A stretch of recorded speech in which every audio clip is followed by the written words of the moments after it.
Hello and a very warm welcome to all. You're watching Hindustan Times and my name is Aisha Varma. European countries are preparing a potential naval mission to restore safe passage through the Strait of Hormuz as reports of hidden sea mines, vessels switching off tracking systems and the risk of renewed conflict have turned the strait into a black box where ships lack visibility and insurers refuse coverage. For more, we are joined by Thomas Sparrow, correspondent for our partners DW in Berlin.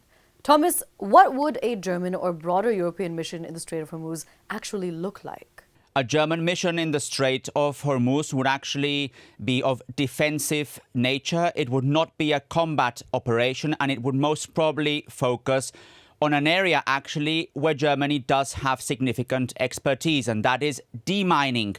The expertise that the German military has stems from the fact that both in the North Sea and the Baltic Sea, there are considerable unexploded devices, specifically from the two world wars. And for a long time, basically, the German military has focused on demining those two seas. So that's an area where there is considerable German expertise. Now, German officials have stressed that they have pre-positioned vessels that could then be part of a possible military operation. And the focus is on the word possible, because while the German government has stressed its readiness to contribute to protecting and safeguarding the Strait of Hormuz, there are certain hesitations here in Germany, and specifically, it is not expected that any military mandate would be approved very soon. What does Berlin's hesitation tell us about broader European readiness to back a Hormuz security operation?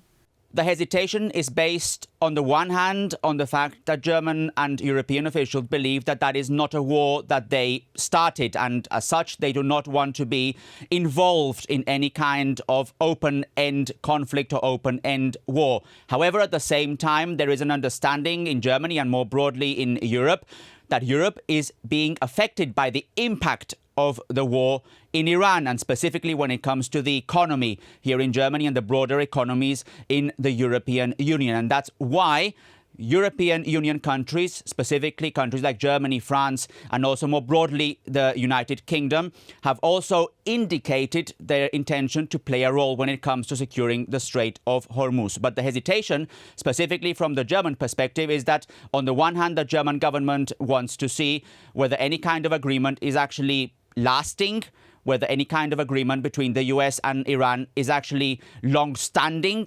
And in that case, Germany would also need an approval by the parliament here in Berlin. Any military operation overseas that Germany participates in must first have an approval by the German parliament, and that is something that needs some time and that will very likely not happen before the summer recess here in Germany. Thomas, how much support is there in Europe for taking on a security role after the US-Iran deal? This is actually interesting. There was a survey released only a few days here, commissioned by one of Germany's public broadcasters, ZDF. And in that survey, most Germans said they did not believe that an agreement between the US and Iran could last very long. In other words, they were not very hopeful that it could be lasting. However, when they asked if there were a lasting ceasefire, if they believed that in that case Germany should play a military role, for example, when it comes to demining, also a majority of Germans said they did support that idea of Germany participating in that kind of military operation with a defensive nature, and obviously cooperating with other European countries. That's important because Germans are very much aware of the negative impact that the war in Iran has had on the economy here in Germany. Germany's economy is absolutely vital also for Germany's standing internationally. And as such, many Germans believe that a German participation in the Strait of Hormuz, trying to secure those sea lanes, trying to make sure that passage is guaranteed, will ultimately also have a positive effect on Germany's economy, on the broader European economies as well. All right, Thomas, thank you so much for joining us and bringing us those details. Do stay tuned for more.